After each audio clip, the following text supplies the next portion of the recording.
27, 2016, my birthday. Big, long story about research, analyses going back to the 70s, showing how hesitant the police are to pull the trigger on a black suspect.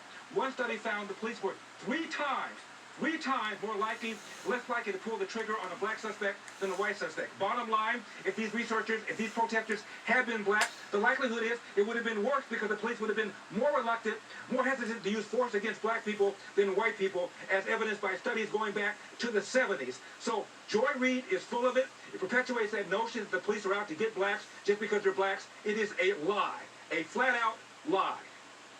Leo. Look, I'll tell you right now, Joe Biden should get a PhD in playing the race card. Why did he even raise that issue today? And I'll tell you right now, Sean, what bothers me about this is that it is not an issue of race.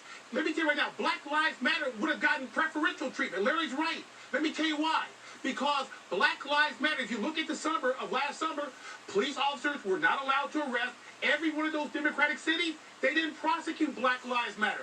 Black Lives Matter has a table, a chair with the Democrats. So when you have Black Lives Matter, when you talk about Black Lives Matter, the police have to back off.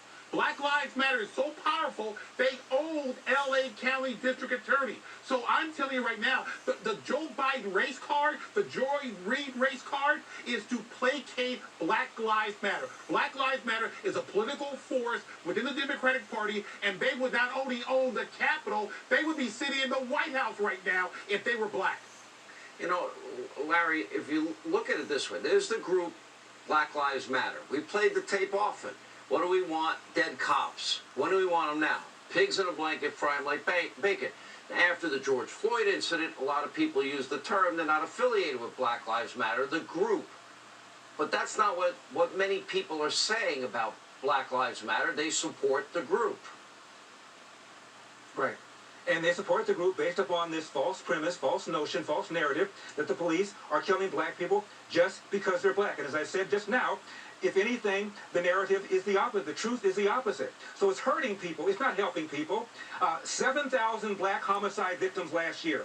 Maybe 1/3 of 1% were killed by police officers, and even smaller percentage who were unarmed. It is a flat-out lie, and it's hurting the country. And why don't people talk about that being divisive instead of talking about Donald Trump hurting things? This whole notion that America remains structurally racist is a narrative that the media pushes for ratings and the Democrat push for votes. And it's outrageous. And Leo, let's look at these cities run by liberal governors for decades, liberal mayors for decades. They have the worst educational systems, and they have the highest incidence of crime and violence. And they're our fellow American citizens. They're not being kept safe and secure. There's not peace and harmony. We can fix it. We know how to do it. We've done it before. Why don't they do it?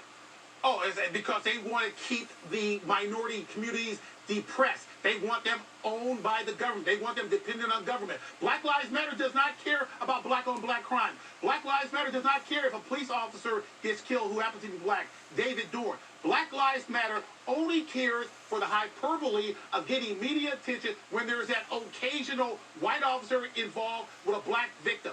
That is the game they play. And they play it in these Democratic cities where school choice is totally abandoned, and they basically control their voters in those communities. We got to stop that. We got to break that vicious cycle. School choice is a key to break the poverty cycle and to break the Democratic plantation. Every kid has the right to be safe and secure.